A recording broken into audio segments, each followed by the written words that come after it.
She walked out of that big white house without a word. No coat, no horse, no name left worth saying. Just snow biting her ankles and a husband's voice fading behind the door like a bad sermon. "You ain't got a use anymore." Abigail didn't look back. By nightfall, she'd found a cabin in the mountains, half-rotted and colder than a judge's heart, and by morning, a bleeding outlaw had kicked the door open. Gun drawn, eyes burning, two strangers, one fire, nowhere to go but closer. One was hunted by law, the other by a man who wore a ring he didn't deserve. What would you have done in her place? Leave that man or burn the house down? Let me know what you think about Abigail and Clay in the comments below. If stories about cold mountains and warm second chances speak to you, stick around, this one's just getting started. The wind came down out of the high Colorado peaks that winter, like a blade honed on glacier ice. It screamed through the passes, shearing snow from the granite faces and driving it into the dense stands of lodgepole pine until the world vanished in a blinding, roaring whiteness downslope, where the trail snaked like a frozen brown ribbon through the timber. Abigail forged onward, each step a small victory against the deepening drifts. Her breath plumed and froze, her hands raw inside threadbare gloves, clutching the rough canvas sack that held the sum total of her worldly possessions.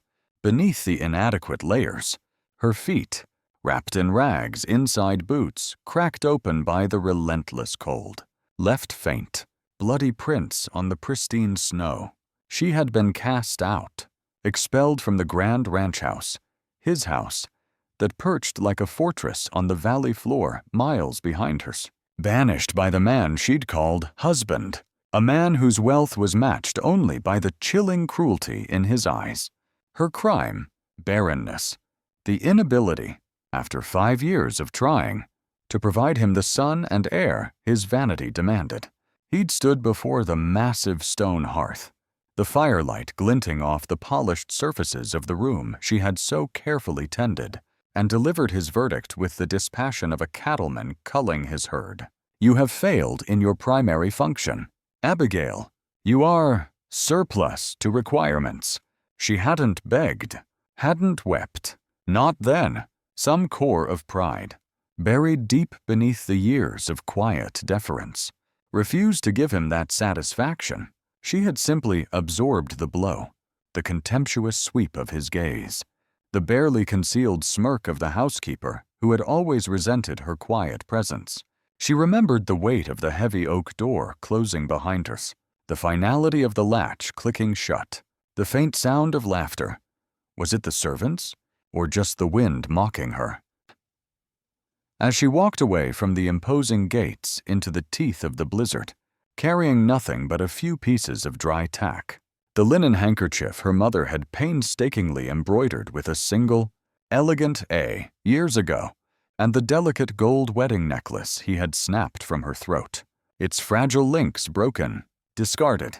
Now, nearly a full day later, survival had stripped away everything but the primal need to endure. The wind's howl was a constant accusation. Each labored step through the thigh-high snow felt like dragging anchor chains.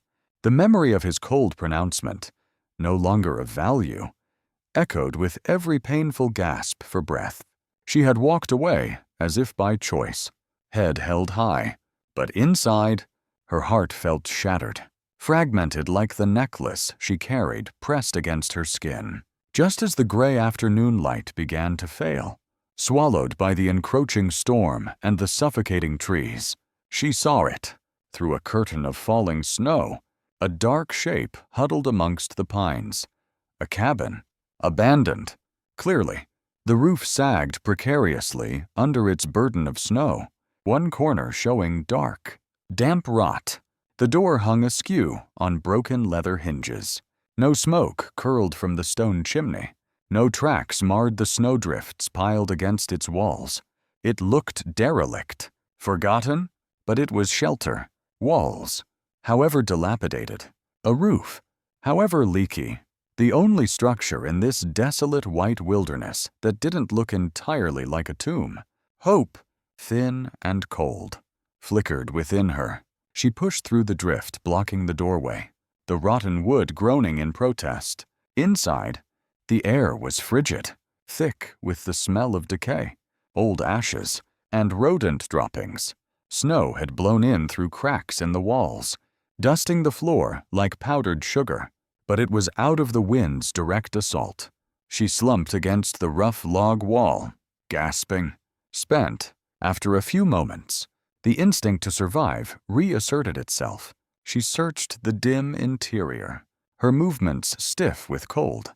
Beneath a collapsed table, she found a small pile of dry, punky wood, likely left by some long-ago trapper. Her numb fingers fumbled with the small flint and steel she'd found discarded near a creek bed hours earlier. Striking spark after frustrating spark against the brittle steel of a broken hairpin rescued from her braid, she finally coaxed a tiny ember to life in a nest of dry inner bark scraped from a log. She fed it tenderly, blowing gently until fragile flames licked at the tinder. Then the wood. A weak, sputtering fire began to glow in the dilapidated stone hearth, casting flickering, uncertain light onto the grimy walls. It wasn't much, barely enough to keep the killing cold at bay. But it was life. Methodically, she went about the small rituals of survival. She broke one of the hard biscuits from her sack into smaller pieces, rationing it carefully. Using a dented tin cup she found near the hearth, she melted snow over the hesitant flames. Sipping the metallic-tasting warm water, she pulled off her ruined boots, stuffing handfuls of dry straw she found in a corner into the gaps, hoping to insulate her raw feet. Seeing the ragged tear on her ankle where the broken boot edge had chafed it raw, she unfolded her mother's handkerchief.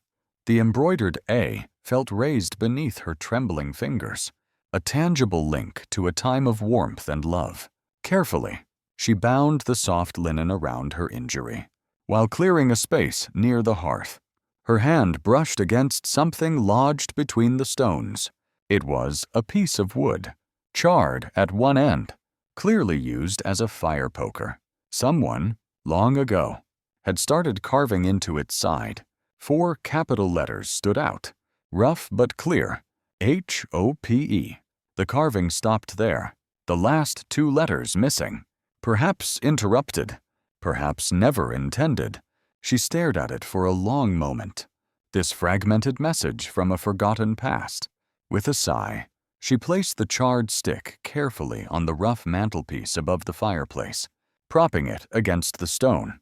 An incomplete word, an incomplete life, but something, nonetheless, to hold on to. Night clamped down, absolute and starless beyond the cabin walls. The wind intensified, rattling the loose shutters, probing the chinks in the logs. Abigail huddled close to the meager fire, pulling her thin shawl tighter, exhaustion warring with fear. She drifted into a fitful, shivering sleep. Pursued by dreams, she was in her mother's sunlit kitchen, the smell of baking bread warm in the air. Her mother sat by the window, humming softly, mending a tear in a favorite apron.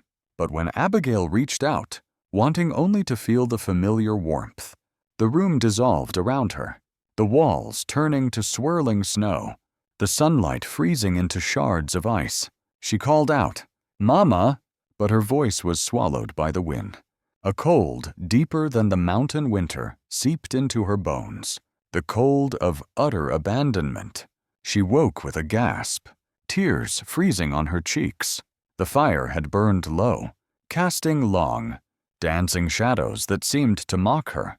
A choked sob escaped her, followed by a sound that startled her. A short, sharp laugh, brittle as ice. It wasn't amusement. It was the desolate sound of someone who had reached the very bottom, looked around, and found nothing left to cry for. Her husband. He wasn't worth her tears, her lost life. It was smoke, her childlessness, a grief too deep for easy expression. Reaching inside her bodice, She pulled out the broken gold necklace, still wrapped in the handkerchief. She traced the fractured links with a fingertip. Not for love. That illusion had shattered long before the metal did. But she held it because it was proof. Proof that once, however briefly, however misguidedly, she had been chosen. Someone had looked at her and seen value, even if that value was predicated on expectations she couldn't fulfill. It was a bitter reminder, yet strangely, a necessary one. She carefully refolded the handkerchief around the broken gold and tucked it back, a cold weight against her heart, as exhaustion began to reclaim her, pulling her back towards the edge of sleep. She whispered the words into the cold, indifferent air of the cabin, a vow made only to herself and the howling wind. "I was not discarded," she murmured, her voice hoarse but steady. "I am starting over." Near dawn, just as the blackness outside began to pale towards gray, a sound pulled her instantly awake. Faint, muffled by the snow and wind, but unmistakable. Hoofbeats, slow, measured, somewhere out in the timber, then silence. Had she imagined it? No, there it was again. Closer this time, then fading once more. Animal, a deer, maybe, or something else. A rider, friend or foe. In this wilderness, the difference could be life or death. Instinct took over. She scrambled to smother the last glowing embers of the fire with handfuls of snow scooped from the floor. Plunging the cabin back into near-total darkness, she pressed herself against the coldest, deepest shadow of the back wall, holding her breath, straining her ears against the relentless shriek of the wind.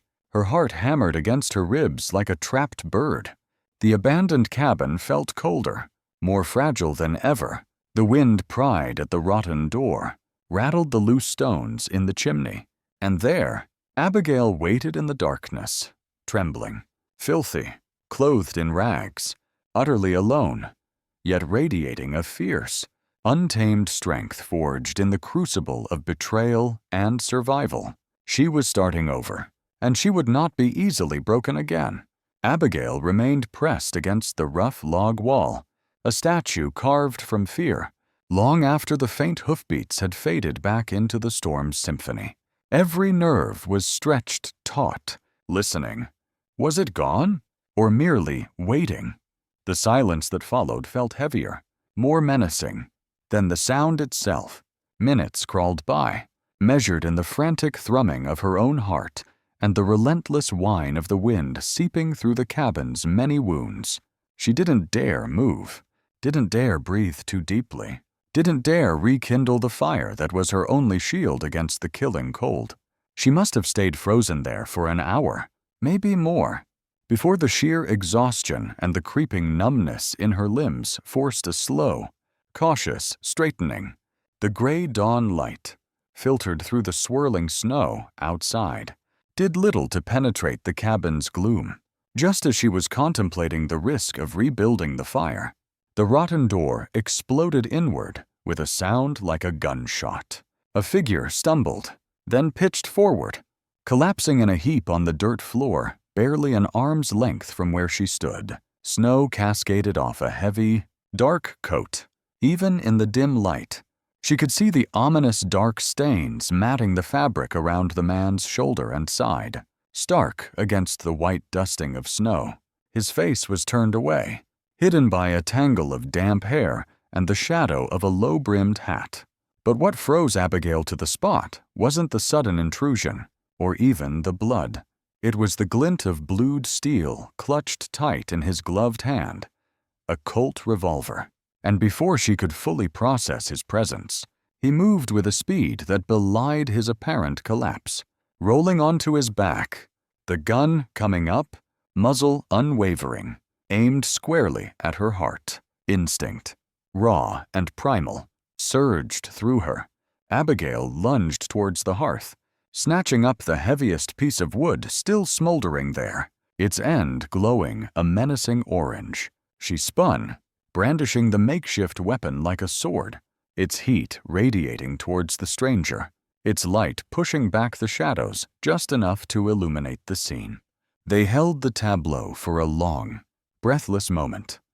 The wounded man on the floor, gun steady despite the tremor she could now see running through his arm. The lone woman, ragged and desperate, armed with fire. His eyes, when she could finally meet them, were startlingly pale, narrowed against pain and suspicion, assessing her in the flickering, inadequate light. Their breaths mingled in the frigid air, visible plumes of white vapor against the gloom. No words were spoken.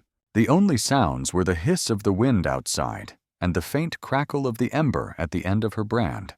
Slowly, agonizingly, the glow began to fade, the orange dimming to red, then to gray ash. As the last spark winked out, the man's gun hand lowered slightly, the muzzle dipping towards the floor. His voice, when he finally spoke, was a ragged whisper, strained with pain and exhaustion. "Don't aim to die." In the cold, Abigail held the cooling log for another second, her own grip fierce, then slowly, deliberately, lowered it, letting the end rest on the hearthstones. Her own voice was barely louder than his, tight with residual fear. "Neither do I." An unspoken truce settled between them, fragile as a skim of ice on water. There were no negotiations, no promises exchanged, but the rules established themselves through action and instinct in the hours that followed. His meager belongings, a saddlebag he'd dragged in after him, stained darker than his coat, remained untouched by her. Her small cache of food, her mother's handkerchief, the broken necklace, these he pointedly ignored. Neither hand strayed near the other's weapon. Crucially, no questions were asked about the blood staining his coat, nor about the desperation that had driven her to this desolate refuge. The past was a locked door, and neither possessed the key, nor the desire to force it open. That night, survival dictated proximity, but distrust demanded distance. He dragged himself nearer the dubious shelter of the door, positioning himself as a guardian or a prisoner. It was hard to tell which. His revolver lay on the floor beneath his hand as he drifted into what looked like a pain-induced stupor. Abigail retreated to the relative warmth of the hearth, replenishing the fire with wood she'd gathered earlier. She settled on the packed earth floor, pulling her thin shawl tight, resting her feet against the largest log near the fire. A silent, clear boundary line. Sleep came in fits and starts, one eye always half open, ears straining. She sensed he slept the same way.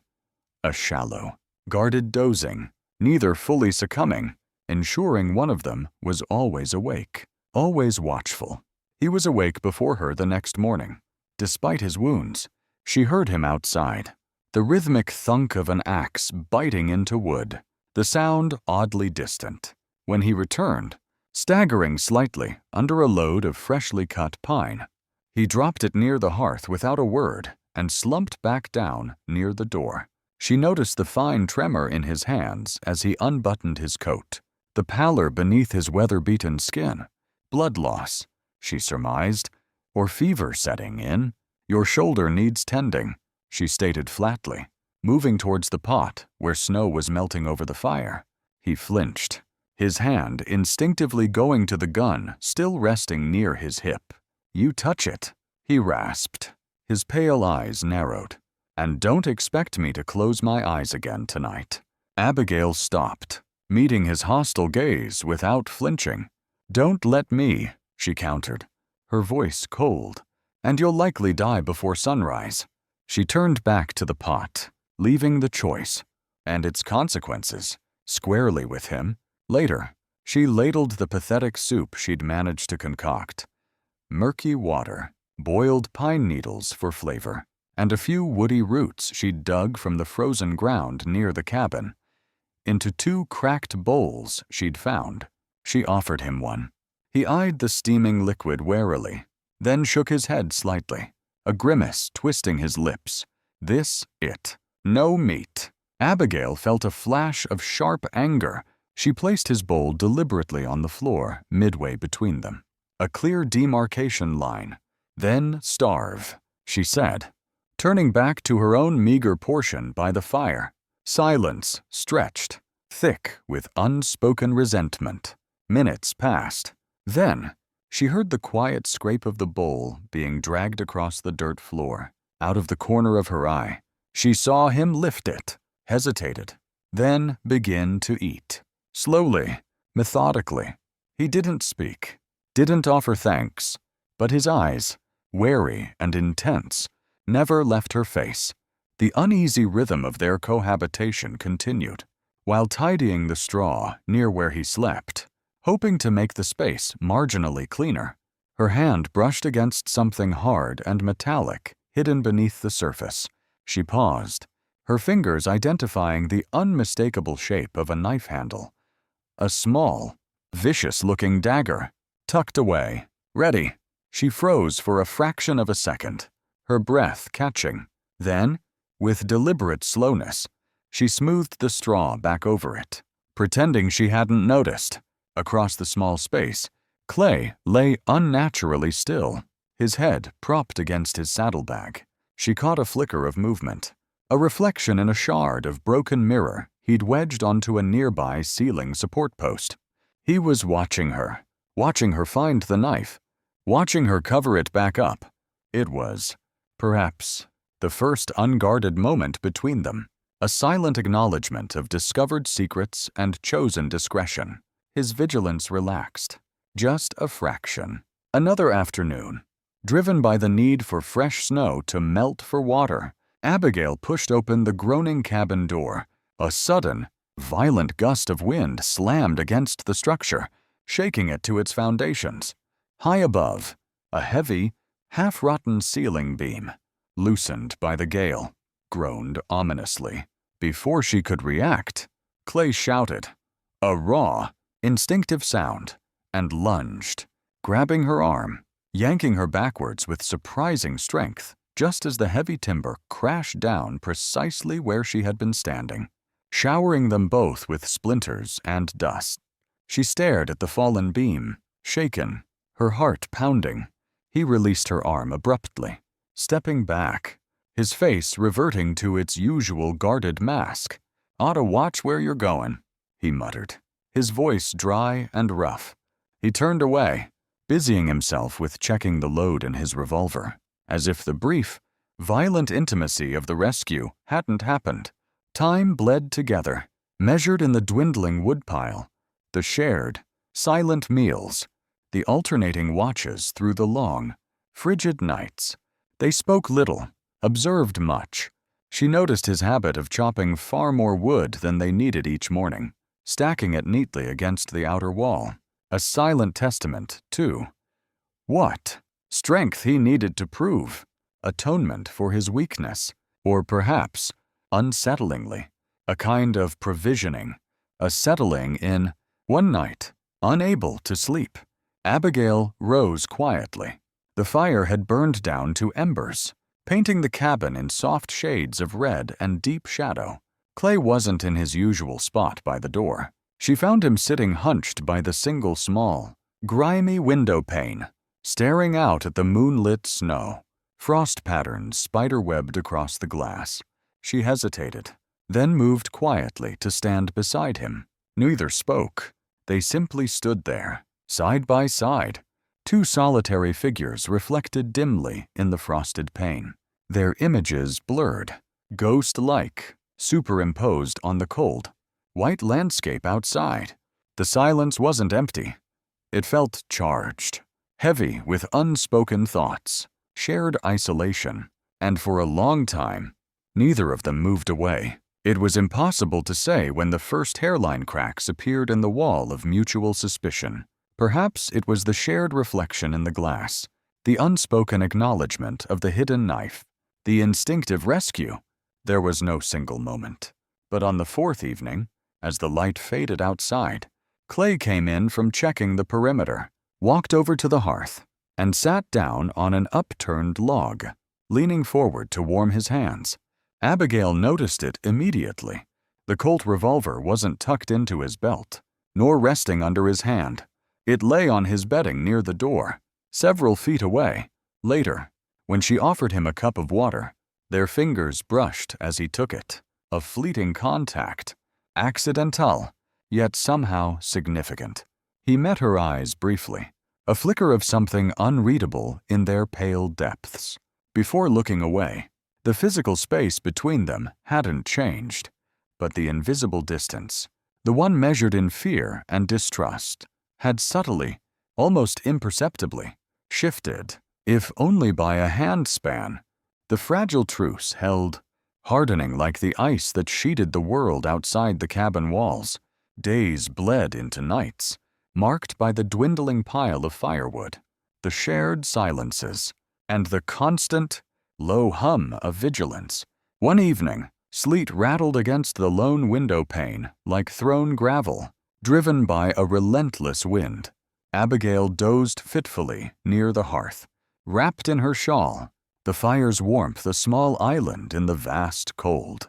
Across the cabin, Clay sat hunched on the floor, methodically drawing a long, wicked-looking knife across a whetstone he'd produced from his saddlebag. The rhythmic shk, shk, shk of steel on stone filled the small space, a counterpoint to the storm's howl, hypnotic and unsettling as a recited prayer for the dead. The air was thick with the familiar scents of wood smoke, damp wool, the faint, lingering metallic tang of Clay's dried blood, and the heavy weight of things left unsaid. Suddenly, Clay spoke, his voice low, roughened by disuse, not looking up from his task. "Saw you before." Abigail stiffened, her eyes snapping open, instantly alert. Every nerve ending tingled with renewed caution. Had he been playing her all along? Was this the moment the truce shattered? He continued, still focused on the blade, testing its edge with a careful thumb. "Last year, land auction over by Clear Creek." He paused, the knife momentarily still. "You were wearin' blue velvet. Looked too fine for the dust and the crowd." He resumed the steady rhythm of sharpening. "Your husband, the stout one with the loud laugh, he was holding court near the auctioneer. You stood off to the side, head bowed like you were counting the stones at your feet. Never looked up, not once." He glanced up then, his pale eyes meeting hers across the flickering firelight, holding her gaze for a beat longer than usual. "I was drawing water from the well nearby. Saw your face for just a second when you turned. Couldn't forget your eyes." He looked back down at the knife. Looked like a bird trapped in a damn cage. The air crackled with the unexpected revelation. Abigail stared at him, thrown off balance. To be seen, truly seen, in that moment of profound public invisibility. It was deeply unsettling. She remembered that day. The suffocating weight of her husband's performative pride, the averted gazes of neighbors, her own desperate wish to simply dissolve, to cease to exist under the burden of her perceived failures. She remained silent for a long time. The only sound, the rasp of the knife and the drumming sleet. Finally, she spoke, her voice barely a whisper, directed more at the fire than at him. I thought I was about to disappear entirely that day." Clay offered no reply, no word of sympathy or judgment. He simply continued his methodical work, the sharpened blade gleaming dully in the firelight. But something shifted in the small cabin after that shared, fragile memory. The next evening, when they shared their meager meal, Abigail noticed Clay sat without the Colt revolver resting on his thigh or tucked readily into his belt. It remained across the room, on his bedroll. A small thing, perhaps, but significant. The following morning brought fresh alarm. Near the edge of the timberline, half obscured by a fresh dusting of snow, were tracks. Not deer, not elk, horse tracks, relatively fresh. Someone had circled the cabin during the night, perhaps scouted their position from a distance. Clay's newfound ease vanished instantly, replaced by a coiled, dangerous tension. He spent the day restless, pacing the small confines of the cabin like a caged wolf. He meticulously checked the load in his revolver, tested the edge of his newly sharpened knife, and then, his movements stiff with pain, disappeared towards the back of the cabin near the crumbling chimney. He returned moments later, grim-faced. "Must have been fever-mad when I first got here," he muttered, more to himself than her. Scrabbed out a bit of a bolt hole, old root cellar access, half collapsed, leads down towards the creek bed. He looked at Abigail, his expression hard, urgent. "Listen to me. If trouble comes, don't hesitate. Back door there." He nodded towards a warped plank door near the cooking space. "Kick it open. Drop down. Crawl. Follow the damp earth smell. It'll bring you out amongst the willows by the water. Don't stop. Don't look back. Just go." His urgency was a cold premonition, and it proved warranted. That night, the fever he'd been fighting surged back with a vengeance. His wound, poorly tended despite Abigail's grudging efforts, which he mostly rebuffed, was inflamed, radiating heat she could feel even inches away. He tossed on his rough pallet, muttering incomprehensible phrases. His lips cracked and dry. Groans escaped him, low and guttural sounds of deep pain. Abigail found herself tending him through the long, dark hours, bathing his face with snowmelt water, forcing sips between his dry lips, keeping the fire fed against the encroaching chill that seemed to emanate from him. It was a strange intimacy, born of necessity, her resentment warring with a grudging sense of duty, perhaps even a flicker of something akin to concern for this dangerous, broken man.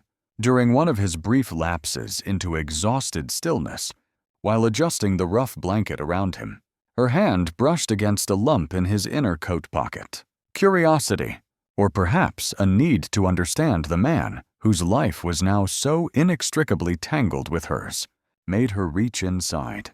She pulled out a small, folded object. It was a photograph, creased and worn, corners softened from handling. A woman, posed formally, with gentle eyes, stood beside a small, serious-looking boy. But the faces, they were gone, deliberately torn away, leaving only jagged white edges where their features should have been. A family erased, a wound deeper, perhaps, than the one festering on his shoulder. Abigail carefully folded the mutilated image and slipped it back into his pocket, a cold knot tightening in her own chest, just as the first watery gray light of dawn began to filter through the window pane. The sound returned. Hoofbeats, closer this time, deliberate, not passing through, but approaching. 3 riders emerged from the trees, moving slowly, silently, their figures menacing shapes against the snow-dusted landscape. They stopped a short distance from the cabin. One man dismounted, his movements confident, proprietary, as he strode closer, pushing back the brim of his hat. Abigail's blood turned to ice. She knew him. Jedediah Thorne, her husband's cousin, a man whose clumsy advances she had publicism humiliatingly rebuffed years ago, before her marriage. His eyes, cold and calculating, swept over the cabin, lingered on the thin curl of smoke from the chimney, then dismissed it. He didn't even glance at Abigail, who stood frozen just inside the doorway, his gaze fixed on Clay, who had struggled to sit up, leaning heavily against the log wall, fever-bright eyes narrowed, hand hovering near his gun. "Mornin'," Thorne called out, his voice smooth, almost pleasant, yet dripping with menace. He ignored Abigail completely. "Reckon you've got something belongs to my family." Stranger. His eyes flicked towards Abigail, then a dismissive, appraising glance that made her skin crawl. Came to collect. What followed was swift and brutal. Thorne's 2 companions dismounted, guns drawn. Clay, weakened by fever and his wound, barely managed to get his Colt halfway out of its holster before one of the men kicked it from his grasp. He lunged, a desperate effort, but was easily overpowered. Struck down with a heavy pistol butt to the temple, he slumped, groaning, only semi-conscious, while one man kept his gun trained on Clay. The other grabbed Abigail, ignoring her struggles, binding her wrists tightly with rough rope, securing her to one of the main support posts of the cabin. "Gonna take you both back to town," Thorne said conversationally, stepping closer to inspect the bound Abigail, a smug smile playing on his lips. Her, he gestured towards Abigail with his chin. "For safekeepin', a valuable asset needs protectin'. And him," he nudged the groaning Clay with his boot, "for a little chat with the sheriff. Reckon there's a rope waitin' for him." He knew. They all knew. A wanted man's claim of self-defense against Thorne's men would carry no weight. One of the men hauled Clay roughly towards the door. As they reached the threshold, the man holding him paused, deliberately turning Clay so his back was exposed. He began to raise his pistol, aiming for the base of Clay's skull. An execution, plain and simple. A strangled cry tore from Abigail's throat. In that instant, something broke inside her. Fear, restraint, the last vestiges of the woman she used to be. With a surge of desperate strength fueled by pure adrenaline, she lunged against her bonds. Her eyes darted around the cabin, searching, and found it, protruding slightly from beneath a loose floorboard near the hearth, the butt of a small derringer. Clay, he must have hidden it there, perhaps that first night. A final contingency. She kicked frantically at the board, dislodging the small weapon, twisting, ignoring the ropes biting into her wrists. She snatched it up. The man holding Clay was taking his time, savoring the moment. Abigail didn't hesitate, didn't think, didn't tremble. She brought the small gun up, leveled it at the broad center of the man's back, and squeezed the trigger. The roar of the shot in the small cabin was deafening. The man jerked, a look of utter surprise on his face, before crumpling forward onto the snow outside. Chaos erupted. The second gunman spun towards Abigail, raising his own weapon. She fired again, the small derringer bucking in her hand. The bullet struck him high in the shoulder, sending him staggering back with a cry of pain. In that split second of confusion, Clay, galvanized by the shots, surged upward. He slammed his elbow into Thorne's jaw, sending the man reeling, then launched himself at the wounded gunman. Tackling him hard, they went down in a tangle of limbs. Clay, fighting with the ferocity of a cornered animal, wrenched the man's pistol away. The struggle was brief, brutal. A final shot echoed, then silence, broken only by the ragged, desperate panting of the survivors. Abigail stood frozen in the center of the cabin, the empty derringer falling from her numb fingers. Her hands were slick, warm, red. She stared down at them, uncomprehending. Thorne lay groaning near the door, clutching his jaw. The other two were still. Clay pushed himself slowly to his feet, breathing heavily, the captured pistol dangling from his hand. He looked not at the bodies, but at Abigail. His expression wasn't shock, nor horror. It was something quieter, deeper, a profound, weary understanding, pity. Perhaps, I didn't think, Abigail stammered, the words catching in her throat, the reality of what she'd done crashing down on her. "I didn't think it would be so easy." Clay took a step towards her, stopped just short of her space. He didn't reach out, didn't offer comfort, only truth. "Nobody kills easy the first time. Abigail," he said, his voice low, gravelly, "you just chose not to die."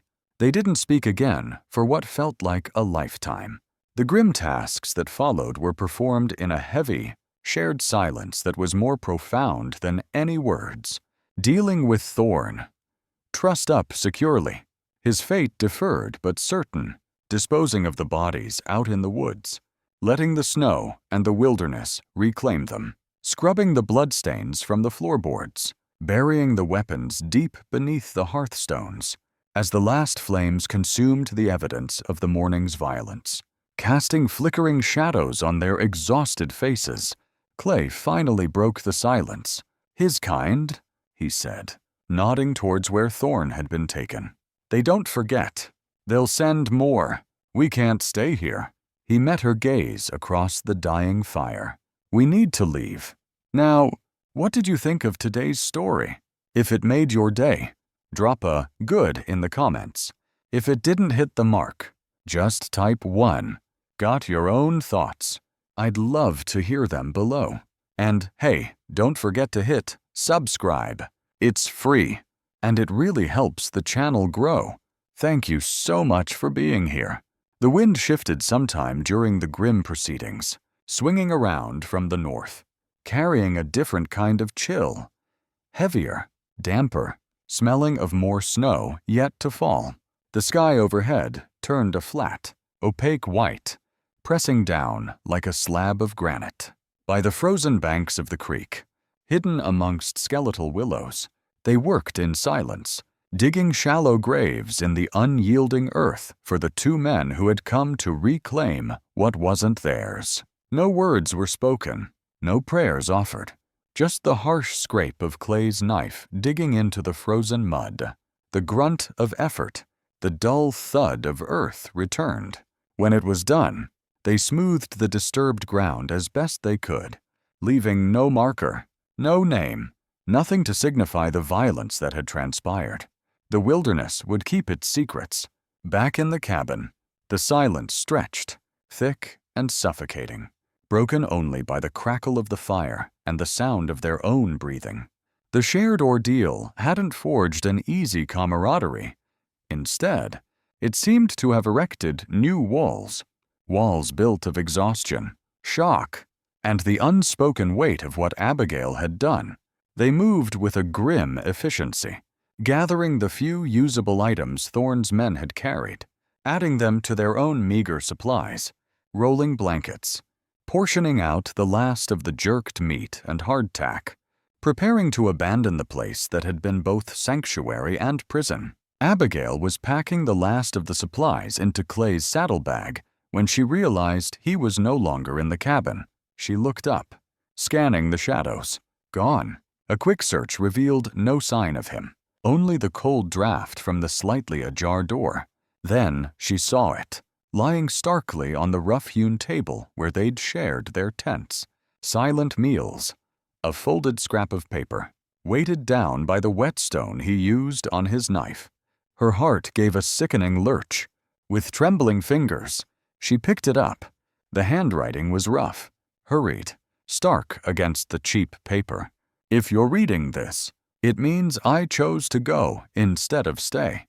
Might draw them off, might not. Better chance on your own now. Head south. See." She stared at the words, the stark finality of them, the casual dismissal couched in false logic. Better chance on your own now. After everything, after she'd stood her ground, fought beside him, saved his life. A cold fury, sharper and deeper than any fear she'd felt before, rose within her. She didn't crumble, didn't weep. She walked deliberately to the hearth, unfolded the note, and held it to the embers until it curled, blackened, and dissolved into ash. Her face remained impassive, carved from stone.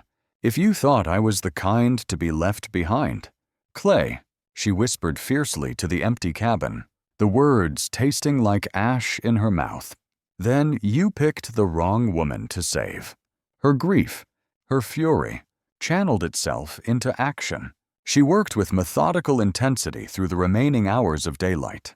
She obliterated Clay's tracks leading away from the cabin, using a pine bough to sweep the snow into confusion. She checked the escape tunnel entrance near the back, ensuring it was still accessible. She used snowmelt and mud to camouflage the cabin's single window, making it look even more derelict from the outside. Finally, she retrieved the small derringer from beneath the hearthstone where they'd buried the weapons. Clay, sometime during their uneasy cohabitation, must have worked on it, adjusting the trigger pull, smoothing the grip slightly. It now felt oddly comfortable, almost natural. In her smaller hand, a tool, a necessity, a bitter inheritance. Night fell, thick and starless. Abigail didn't light a fire. She sat in the cold darkness, the loaded derringer resting heavy on her lap, listening, waiting. She didn't have to wait long. Just before midnight, they came, 3 riders, materializing out of the gloom like specters. They approached cautiously, circling the cabin once before dismounting. The leader swung down, his spurs jingling faintly in the silence. He strode towards the door, his silhouette bulky against the faint luminescence of the snow.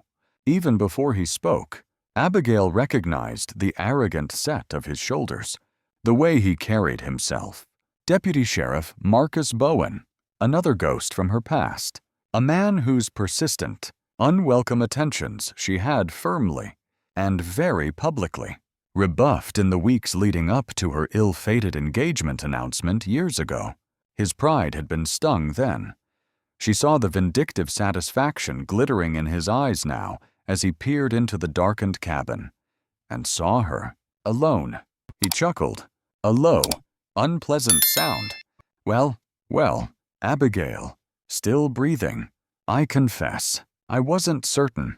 He leaned against the doorframe, making no move to enter, radiating smug confidence. Jedediah Thorne sends his regards. Seems you caused him some inconvenience.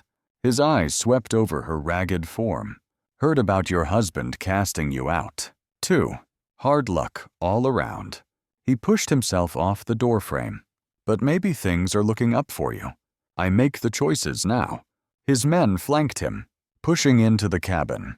Abigail didn't resist as they roughly pulled her up, binding her wrists again, this time securing her more tightly to the central roof support post. Bowen walked around her slowly, inspecting her like a piece of livestock. See, Thorne wants you back, he explained conversationally, ignoring her stony silence. Something about family honor, reclaiming property, and your former husband. Well, let's just say he wouldn't mind seeing Clay swing and you safely tucked away where you can't cause more embarrassment. Convenient, isn't it? Using you ties up all the loose ends. He stepped back. We'll make a proper witness out of you yet. Abigail, he gestured to one of his men. Light it up. Let the fire cleanse the place. To Abigail, he offered a parting smirk. We're heading back to the main camp down the valley to report in. We'll swing back by sunrise to collect what's left of you, assuming the fire hasn't done our job for us. Gives you time to contemplate your options. He laughed again, then turned and strode out, his men following, leaving her tied in the center of the cabin as the first tongues of flame began to lick at the dry kindling piled against the far wall. Panic clawed at her, cold and sharp, but beneath it, the icy resolve held. She waited, breathing shallowly, watching the flames catch, spread, begin to consume the place that had held so much fear, pain, and unexpected connection. When the smoke grew thick, stinging her eyes, and the heat became intense, she began to work frantically at her bonds, twisting against the rough rope, her skin raw, just as Clay had shown her during a brief instruction she hadn't known she'd need. There was a knot technique. Yes, her fingers, clumsy with cold and fear, finally found the loop, worked it loose, freeing herself. She didn't hesitate. She scrambled towards the back, kicked open the warped plank door Clay had indicated, and plunged into the narrow, black opening of the escape tunnel.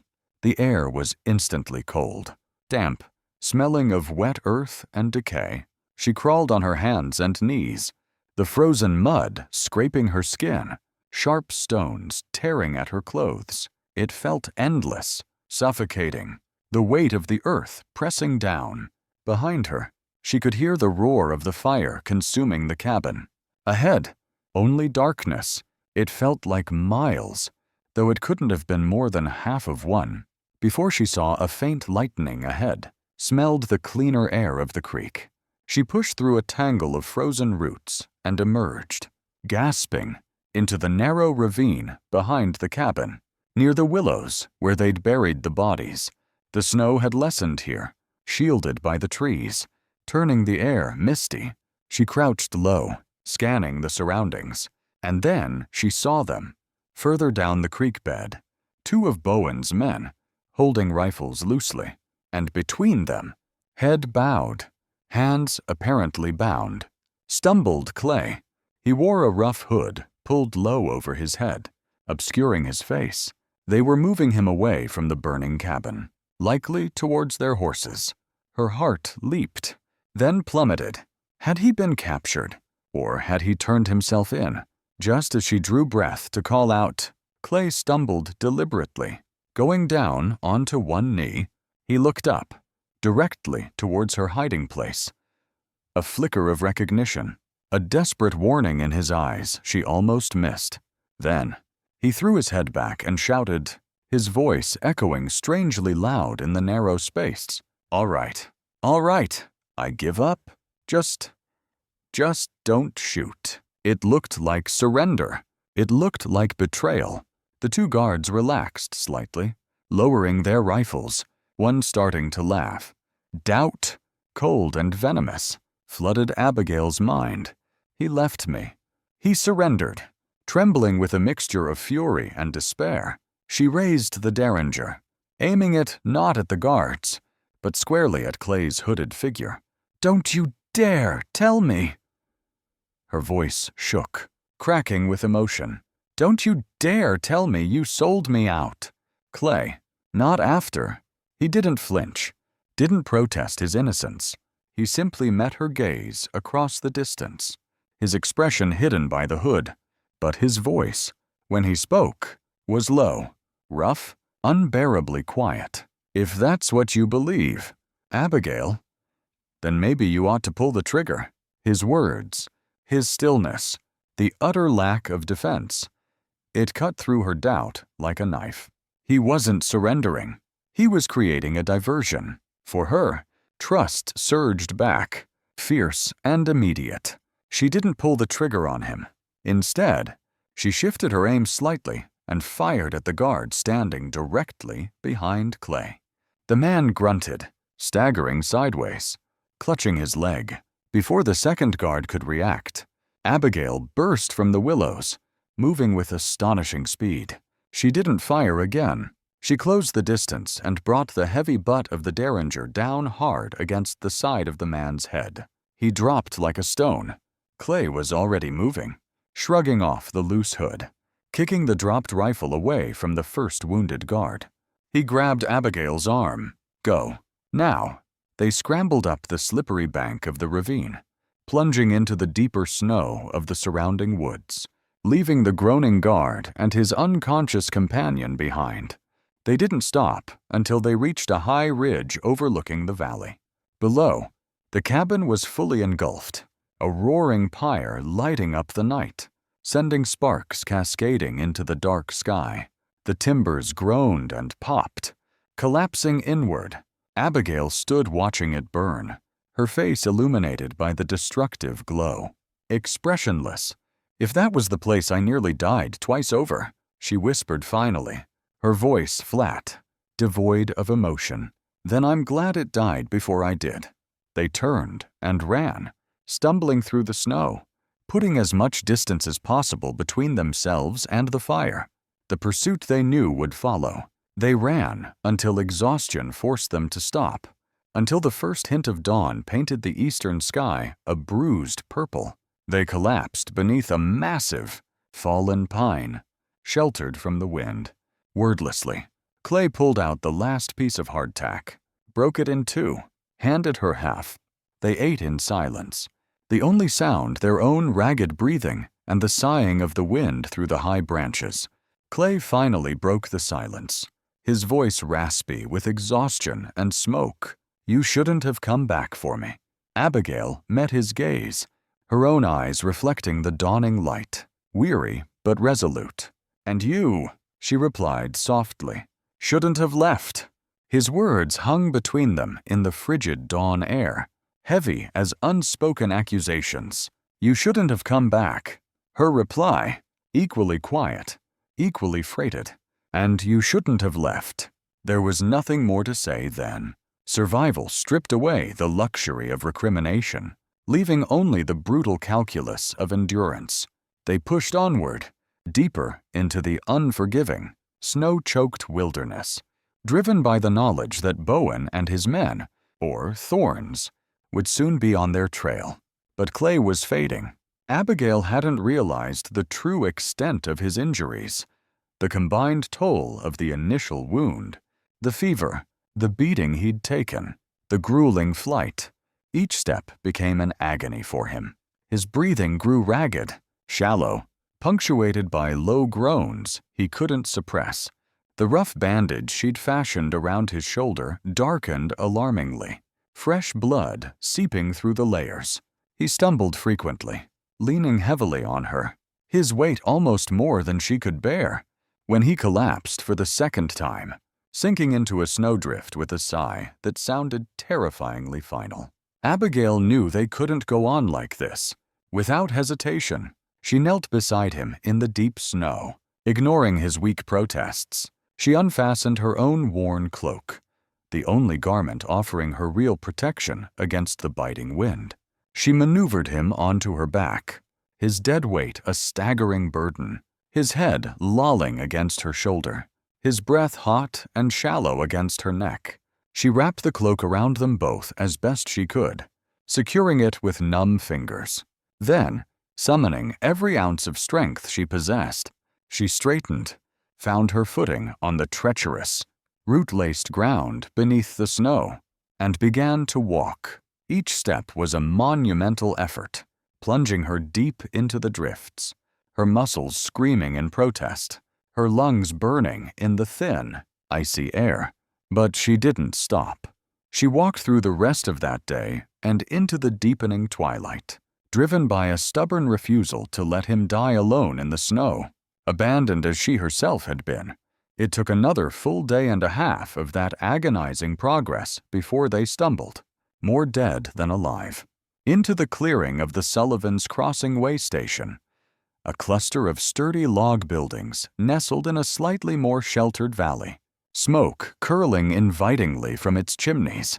The station keepers, a weathered couple named Martha and Jebediah Sullivan, took one look at the pair.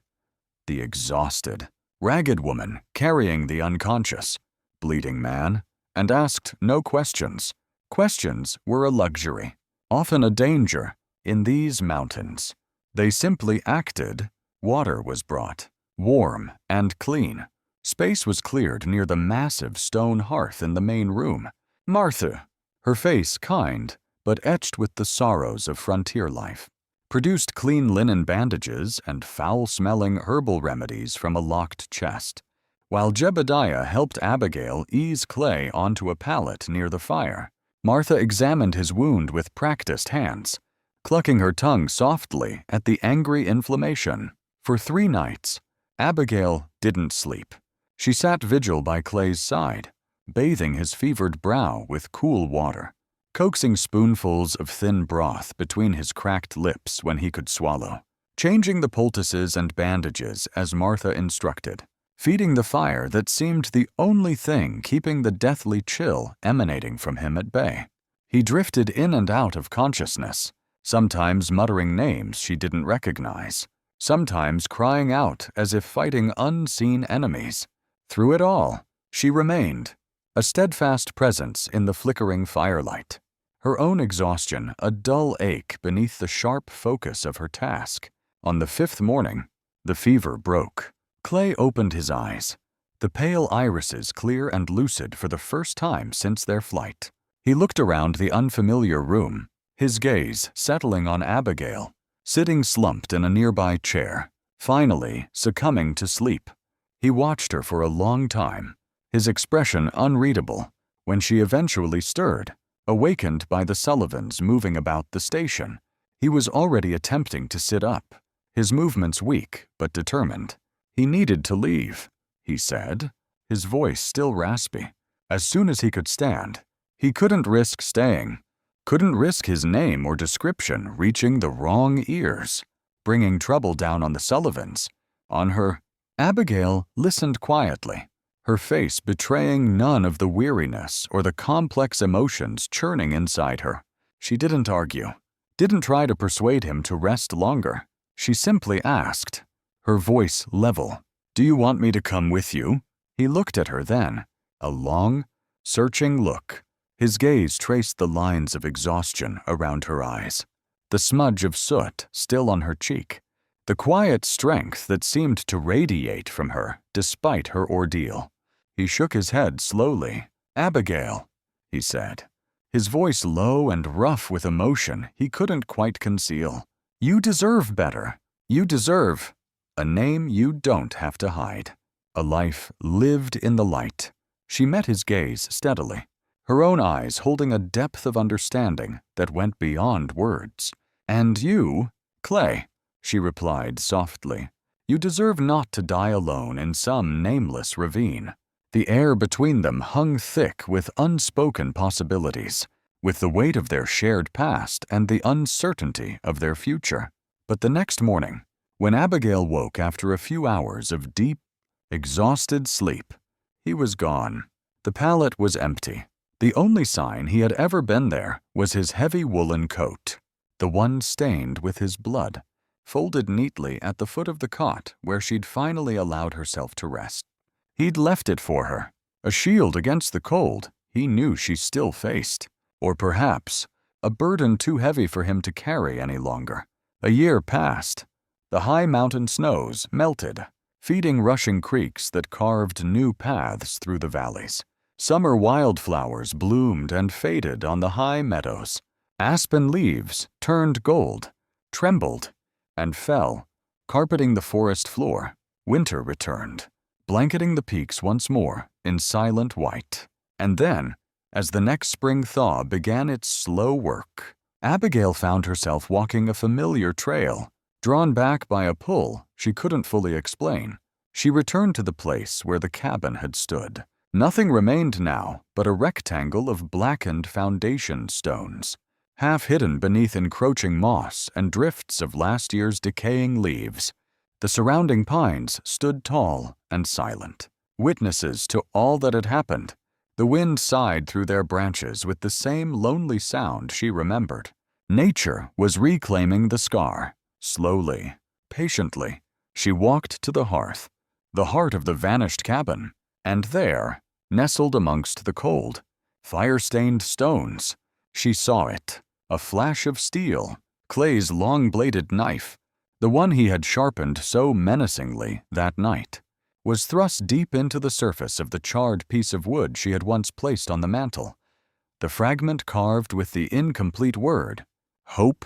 The knife pinned it firmly to the stone, and lying beside it, weathered by a season's exposure but still legible, was another, smaller piece of wood, smoothly carved, likely with that very knife. On its surface were etched 5 stark words. "I waited. Then I believed you wouldn't." He had come back. He had waited for her, but she hadn't been there. Had he searched? For how long? Had he thought her dead, or simply moved on? The questions hung unanswered in the quiet mountain air. Abigail sank down onto the cold hearthstones, the place where she had huddled for warmth, where she had fought for her life, where she had watched a fragile trust begin, falter, and perhaps She reached into the pocket of the heavy coat Clay had left behind, the coat she now wore, and pulled out her mother's handkerchief, worn soft and thin, the embroidered A faded but still visible. Carefully, reverently, she wiped the smooth, worn handle of the dagger stuck in the wood. Then, her fingers closed around it, gripping it tight. She didn't pull it free. She simply sat there, holding on to that tangible link to him, to the violence and the unexpected tenderness of their shared past. She didn't cry. She didn't smile. She just sat, utterly still, for a very long time, the wind whispering secrets through the pines, almost hearing the phantom crackle of last year's fire. feeling the ghost of its warmth on her face. When she finally stood, the sun was beginning to dip behind the western peaks, painting the snowfields in hues of rose and lavender. She didn't look back at the hearth, at the knife, at the heartbreaking message. She turned and walked away, her steps steady and deliberate, leaving clear prints in the thin layer of spring snow. Each footprint pointed forward, away from the ruins, away from the past. No one knows for certain where Abigail went after that day. The mountains hold their own counsel, but sometimes, in the lonely way, stations and mining camps scattered through the high country, travelers still speak of her, not by name, for she never offered one. They talk of a quiet, capable woman who drifts through, sometimes staying a week, sometimes a month, before moving on. They say she has a knack for nursing folks through the worst fevers, a calm hand that can soothe delirium. They say she handles a rifle with unnerving skill, though she rarely displays it. And they say that wherever she shelters, whether it's a deserted line shack or a corner of a crowded bunkhouse, the first thing she always does, before seeking food or rest for herself, is tend the fire, or, if none exists, rebuild the hearth, stone by careful stone, as if ensuring there will always be a place of warmth waiting, just in case. Naturito, if this story stirred something in you, whether it was a memory, a chill, or just a quiet kind of ache, I'd love to hear about it. What do you think of Abigail and Clay? Would you have trusted a wounded outlaw, or walked away into the snow? Drop your thoughts down in the comments. And if you believe in second chances, hard roads, and hearts that heal where no one's watching, hit that subscribe button. I've got more stories coming, and some of them don't end the way you think.